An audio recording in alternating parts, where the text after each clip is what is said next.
108 pounds. Just think about that number for a second.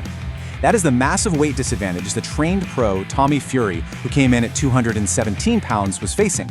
Across the ring, Eddie Hall, a 325-pound former world's strongest man. I mean, Fury was essentially fighting a grizzly bear who can literally deadlift 500 kilograms. That is a completely terrifying prospect for, well, anyone. So how in the world does technique actually survive that kind of size? Let's deconstruct exactly how elite ring IQ and dialed-in fundamentals can totally neutralize a physical giant. Because look, when you're giving up over 100 pounds, toughness isn't going to cut it. You absolutely cannot just plant your feet and trade shots. Actually, scratch that. Doing that would be a disaster. Survival here depends entirely on executing a totally flawless strategic game plan.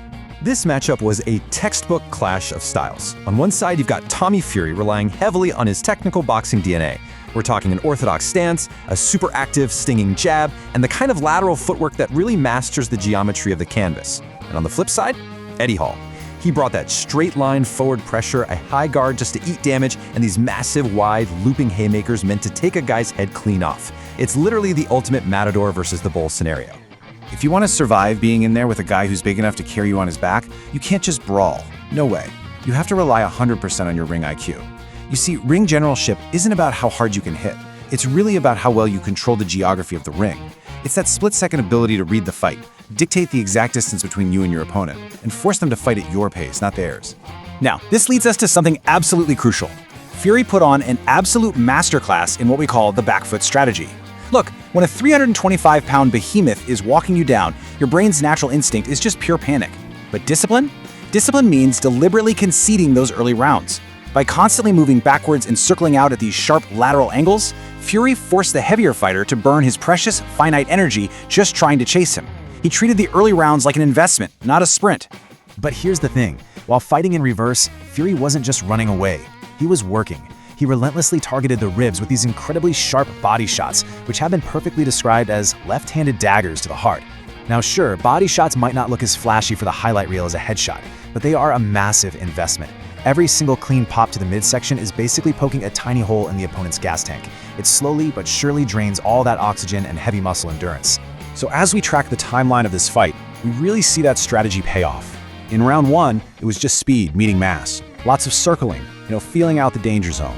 Then in round two, Hall's frustration clearly started to peak. He kept trying to cut off the ring, but he was just finding empty space. And boom, by round three, that massive energy drain entirely changed the fight. Hall's sheer size went from being his absolute biggest asset to this heavy, oxygen-deprived liability.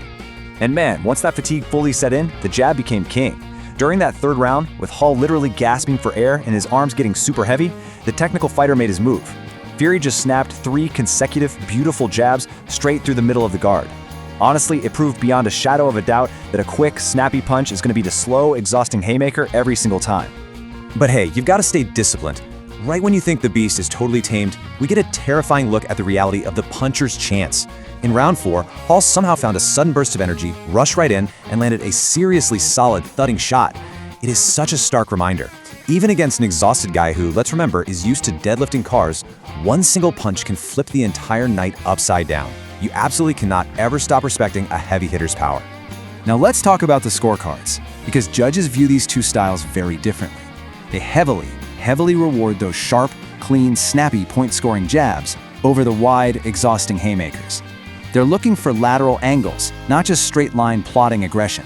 The crowd, sure, they might go wild for a huge looping swing that just clatters off the gloves, but the judges, they are quietly sitting there tallying up consistent points for clean, technical discipline. And ultimately, that exact technical discipline secured a majority decision for Fury, right? The final card read 59-56.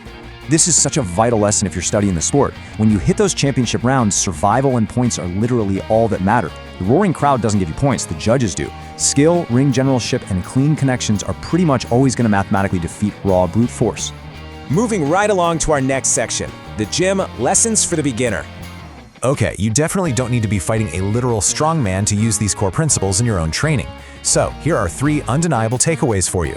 First off, learn the jab first. Prioritize it over power so you can measure distance and score points. Second, move, don't stand still. Use those circular angles to defend against pressure. Do not get caught flat-footed. And third, remember that patience is a punch. Sticking to the game plan and letting an aggressive opponent completely gas themselves out, that is a highly effective offensive strategy.